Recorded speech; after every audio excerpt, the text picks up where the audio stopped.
I shared at the beginning that it's not a good idea to belong to a religion because that's what you were born into.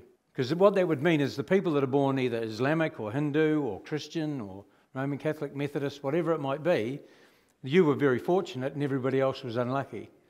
It's best to research and look into what you believe. And because I believe there is one true faith and we need to find our way into that, no matter where we've come from. Last night I also talked about the fact that believing something just because that's what you're taught is not of value either. And the understanding prophecy is incorrect. The majority of people understand prophecy because they want to read something in the Bible or in Nostradamus and they want to see how it applies to their life today. It's not like that. The prophecies weren't written for you. I know that many people in the world think we're the centre of the universe, but that's not really the case. And we're going to see that the prophecies go from end to end, and wherever we are in that chronological timeline, that's where it applies to us. So the prophecies about ancient Greece were fulfilled over 2,000 years ago. They were relevant for those people. We're going to see how prophecy can be relevant for us. So fasten up your seatbelts as we go to session 9, Truth Crash. Just recapping, we looked at blessings and choices in number 7 of the presentations, and we saw that in Deuteronomy 28, the key word was if. If you keep my commandments. Deuteronomy was written by Moses. And I see some amazing parallels between the book of Deuteronomy and part of what I actually like the best in the Bible. My favourite book in the Bible is 1 John, and that's simply a narration of the upper room speech that you find in John 13 to 17, where Messiah was speaking. Moses was speaking beside Jordan. Messiah was speaking in the upper room. Moses was 40 years in the wilderness. Messiah was 40 days in the wilderness. Moses was about to depart from his people when he wrote Deuteronomy. Messiah was about to depart from his disciples when he gave them 13 to 17 in the Gospel of John.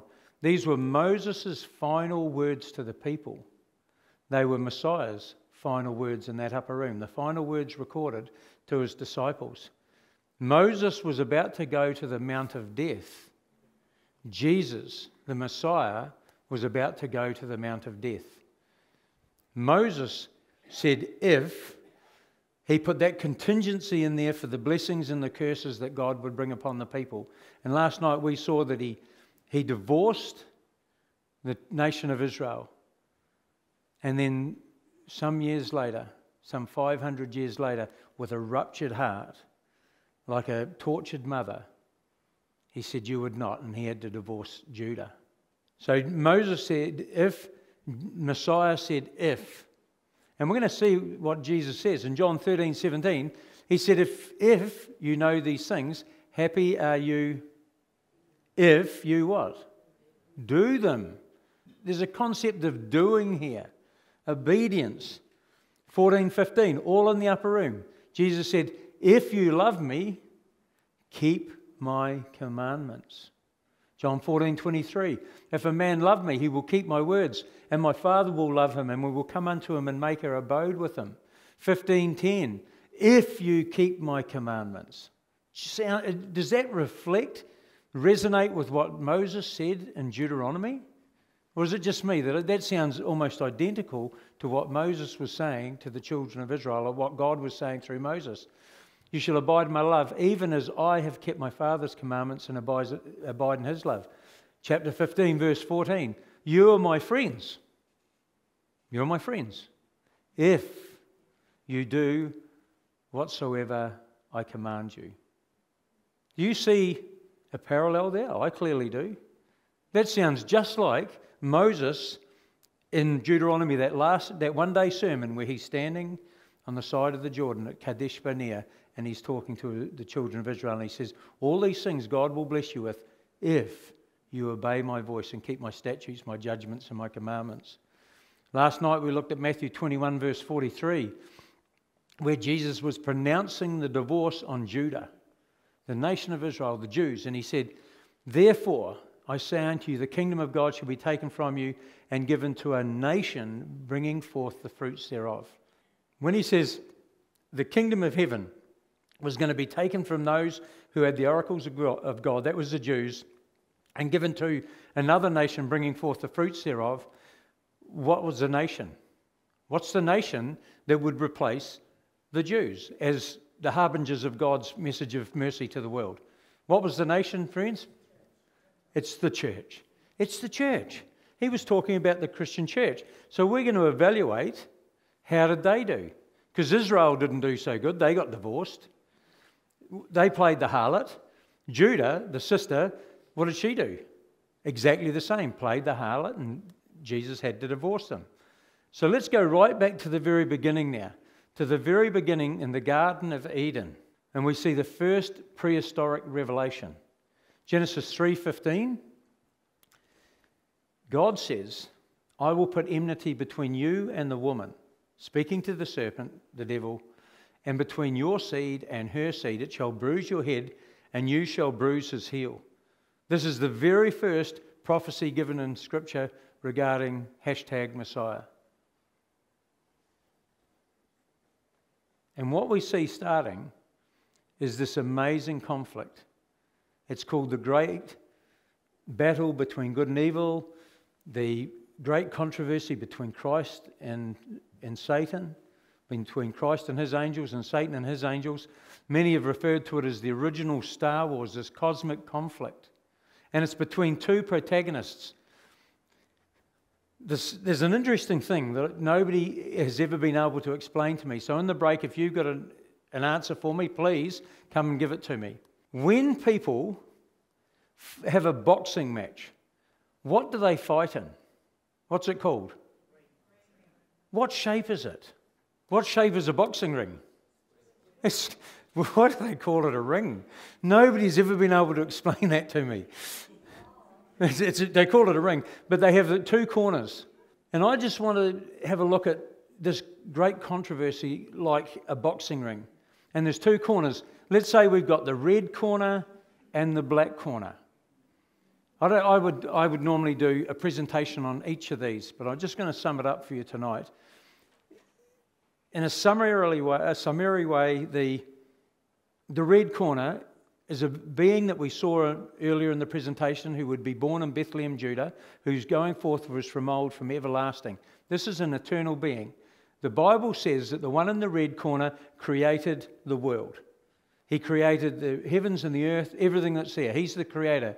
And there's many verses in Hebrews, Ephesians 3, John 1, that tell us that Jesus is the creator of the world. And he lowered himself down to become a man and to suffer the death of the cross for other people. He sacrificed everything about himself for others. Over in the black corner, we have this other entity who wants to control the world. He wants to take over the control of this world, and he's willing to destroy anybody that gets in his way. I think I could end now and say, which corner do you want to vote for? Which side would you vote for? Clearly the one that's... And especially for young people that are watching or here with us today, I've learned over the years of studying Scripture and being a Christian and being on the other side as well, no matter how much you serve Satan, you cannot stop him from hating you. And no matter how much you rebel against God, you can't stop him from loving you. But one day, like the children of Israel, you could be cut off. So the one in the black corner, Satan, turned his wrath against the church. He started to attack the woman, and terrible persecution burst out upon the church. All but one of the disciples died a martyr's death. They were terribly mistreated. And yet in spite of that, one commentator in the Roman Empire said, you Christians are everywhere. You are in our armies, in our navies. You are in the marketplace, in the shops. You are in our Senate and universities. You are everywhere. Nothing could stop the progress of Christianity in the first century. It was like some juggernaut that just exploded on the earth. And in one century, It spread across the then known world, down into Africa, up to Britain. There was Christians in the government of China in the first century. They were in Japan and in Korea. And Paul would write in Colossians 1:23 that this gospel of the kingdom was preached to every creature under heaven. He didn't know about New Zealand and the Isles. Isaiah said that they would wait for the Lord. Nothing could stop Christianity. It was just exploding. And the enemy was trying to persecute and kill, and it didn't work. So this thought came into mind. And I know many of you can finish this for me. If you can't beat them, join them. Absolutely. But that's what Satan did. He decided, well, if I can't beat these Christians, I'll join them. And he had a strategy. His first strategy was to inflict persecution. That didn't work. We are told that as they killed Christians in the amphitheatres, the Roman amphitheatres, they were fed to wild animals. They were hacked to death by gladiators. And as they died, singing, for everyone that died, 10 pagans stood up in the audience because they were terrified of death. Hebrews 2 talks about them. All their lifetime they were in bondage through fear of death. They would stand up and say, we want what they want, what they've got. They wanted that faith that these people had that they didn't understand. That's why Christianity grew. The blood of the martyrs was seed. So Satan realised that inflicting persecution wasn't going to work. So what he needed to do was introduce compromise. He had to adopt pagan practices, what the pagans were doing, and bring those things into Christianity. And in the days of Constantine, we're going to see how that took place in a moment, but the church and the state united together. Christianity became a state religion. And in the banqueting halls and the palaces, the places where the rich and the elite gathered together, there was church leaders and state leaders in fellowship together. What did the Bible have to say about that?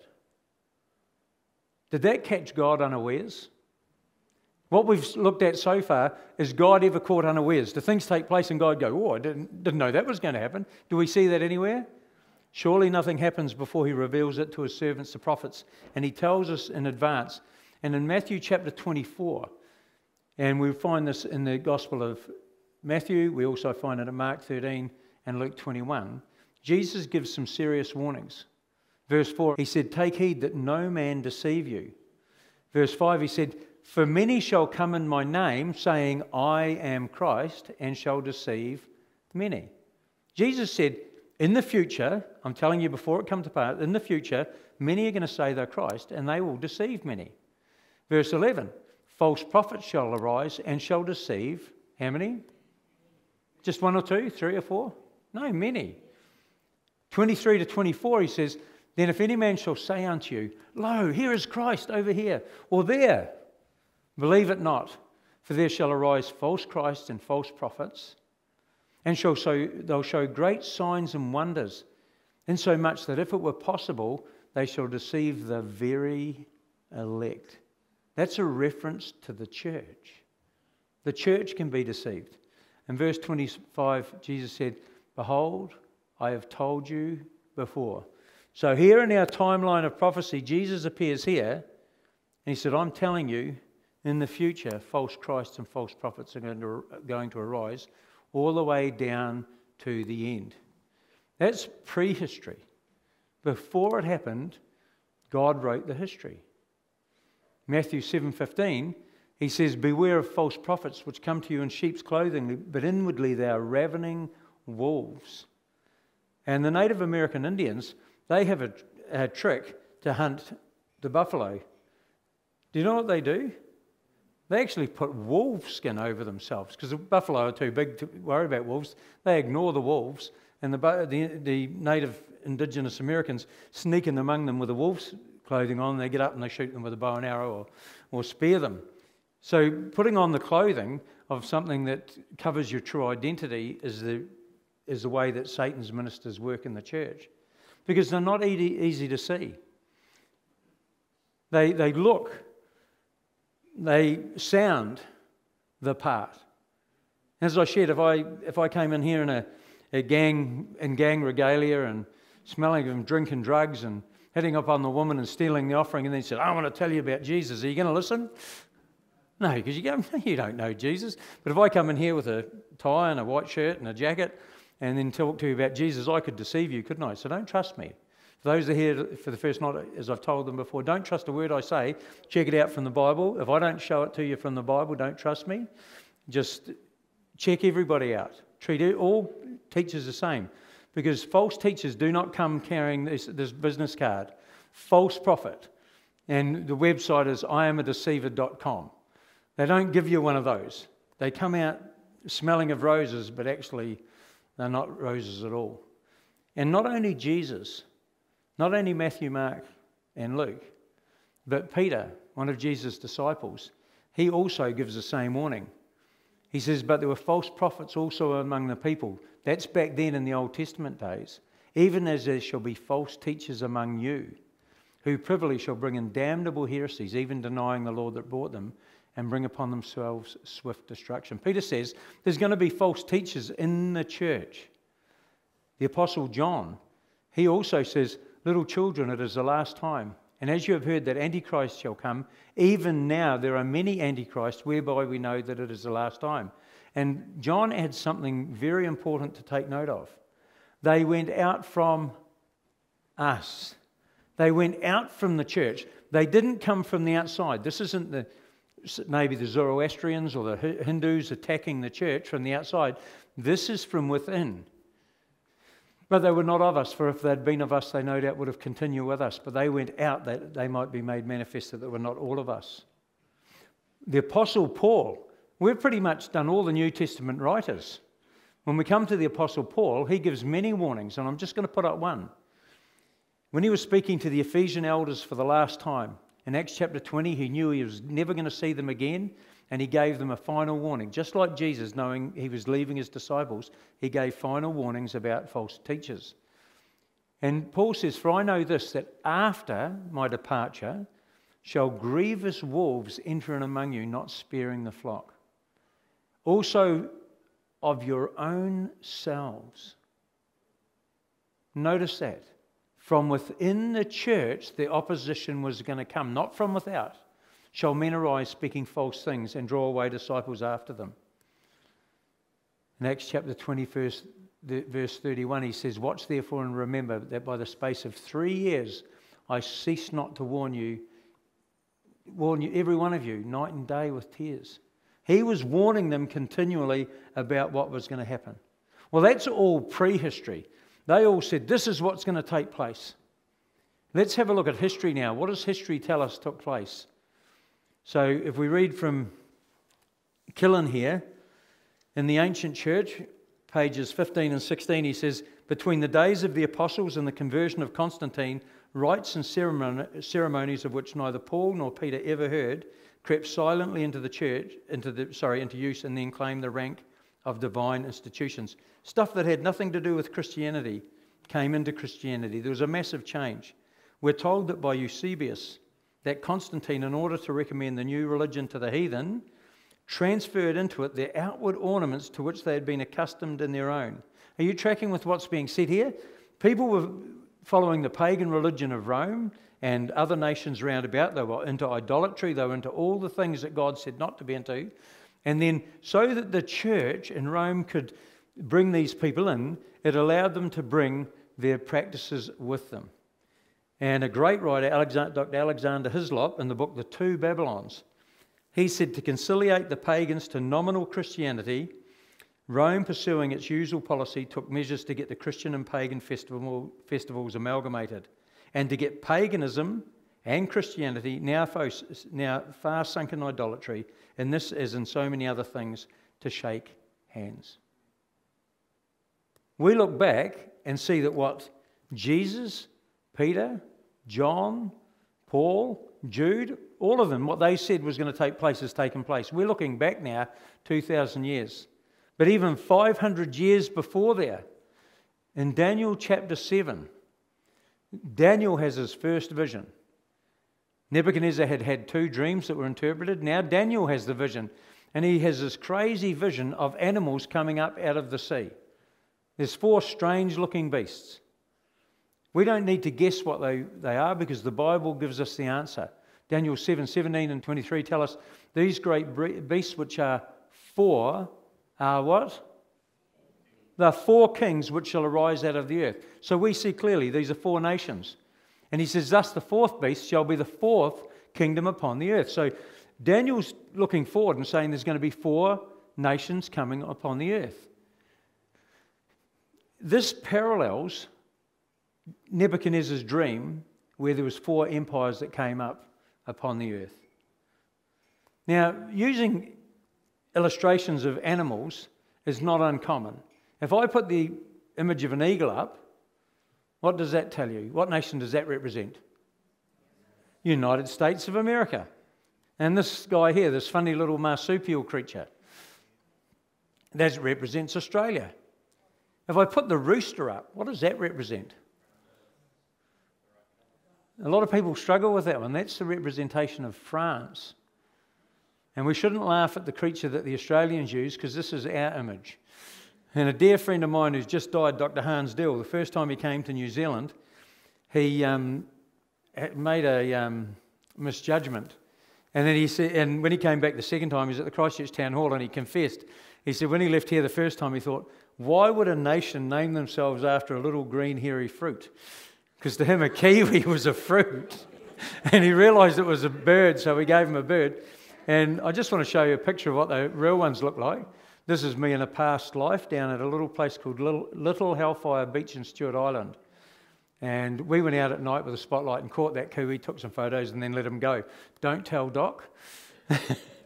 But yeah, we called him Herbie and let him go. I'm going to tell you another story from that very hut that on Saturday morning when I talk about my life story. Something happened to me at Little Hellfire Beach.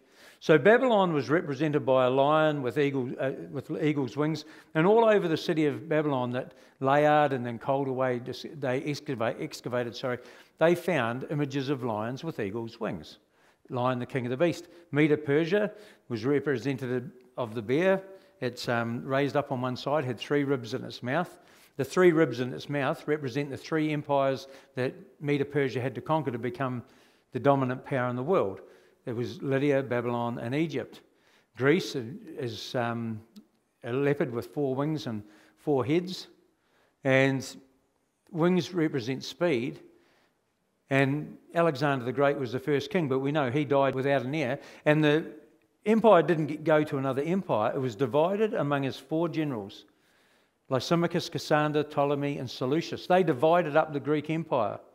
So we see that being fulfilled. And then the last beast has got iron teeth. The Iron Kingdom in Nebuchadnezzar's dream was representative of what? Rome. So this is Rome. And then there's 10 horns. That's the division of Rome. Remember, Rome was divided into 10 nations. It didn't get overthrown by another nation. Daniel 7 adds something that we didn't get in Daniel chapter 2. Where it talks about the 10 horns out of this kingdom are 10 kings that shall arise. And we see that was Alemanni became Germany, the Burgundians became the Swiss, the Lombards, the Italians, etc. Anglo-Saxons became England. This is just history. History tells us that the Bible was exactly right because it said Rome would be divided into 10. And then it adds this, and another shall arise after them, and he shall be diverse from the first and shall subdue 3 kings. Daniel 7:8 says, I considered the horns, and behold, there came up another among them, another little horn. So we've got a little horn that we didn't get in Daniel 2, but it also says, for whom 3 of the first were plucked up by the roots. The first 3 horns, so 3 of the nations of Europe, would be plucked up by this little horn's appearance. And history tells us that the medieval church replaced 3 of those 10 nations. How did it happen? Constantine the Great, in the year 313 AD, he was in a battle at the Milvian Bridge. And while he was going into this battle with Maximus, it could have gone either way. He apparently saw a sign in the sky, the sign of the cross, and a voice said to him, in this sign conquer. He won the battle, He realised that that was a Christian symbol. He went in before the Bishop of Rome and was baptised and became a Christian. And he marched his 4,000 soldiers through the Tiber River, and said, "You're now Christians." That was their baptism. They went in as killers. They came out as wet killers. There was no change of heart.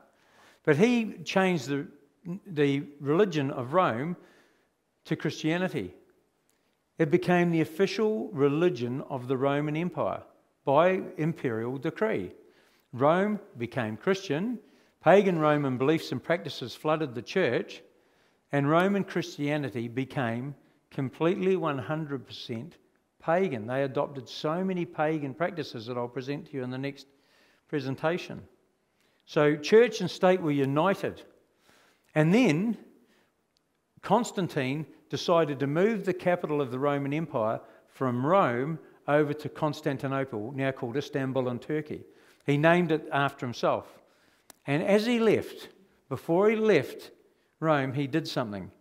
He handed the keys of the city of Rome to the Bishop of Rome. He said, "You now have authority over this city," the most powerful city in the world at that time. What did that have to do with a church leader? The head of a church, that's all he was. But he was given authority over the city of Rome. LaBianca, he's a professor of history at the University of Rome. He says, "To the succession of the Caesars came the succession of the pontiffs in Rome. When Constantine left Rome, he gave his seat to the pontiff." Stanley's history says the popes filled the place of the vacant emperors of Rome, inheriting their power, prestige, and titles from paganism. And there was resistance. The Western Roman Empire collapsed between 351 and 476 AD. The emperors moved from Rome to Constantinople, and 3 nations opposed the Bishop of Rome. And one of them, Alaric the Goth, he besieged the city of Rome. They had the Pope captive in his own palace. A message was given to the emperor, still the Caesar, in Constantinople. His name was Justinian. He sent his general by the name of Belisarius, and he went and wiped out the Ostrogoths and released the Pope. The Pope, no longer a prisoner, and those 3 empires, the Vandals, the Heruli, and the Ostrogoths, were completely genocided off the face of the planet. The last one to be destroyed was by Justinian's decree in 538. Do not forget that date, 538 AD. Justinian gave freedom to the Pope, but he gave him more than that. He gave an imperial edict that the Bishop of Rome, that's the head of a church, was now the civil leader of all of Europe. And they represented which side they were following, whether they were supporting the red corner or the black corner, because under that rule, the church rule over all of Europe, the worst persecution and torture and horrific torment was executed on fellow human beings that this world's ever known. It was plunged into the period called the Dark Ages. It was plunged into the period of the Dark Ages. The prophecies were all fulfilled. The church would fall away from the faith. And we're going to have a closer look at that in the second part, Truth Crash Era End to End.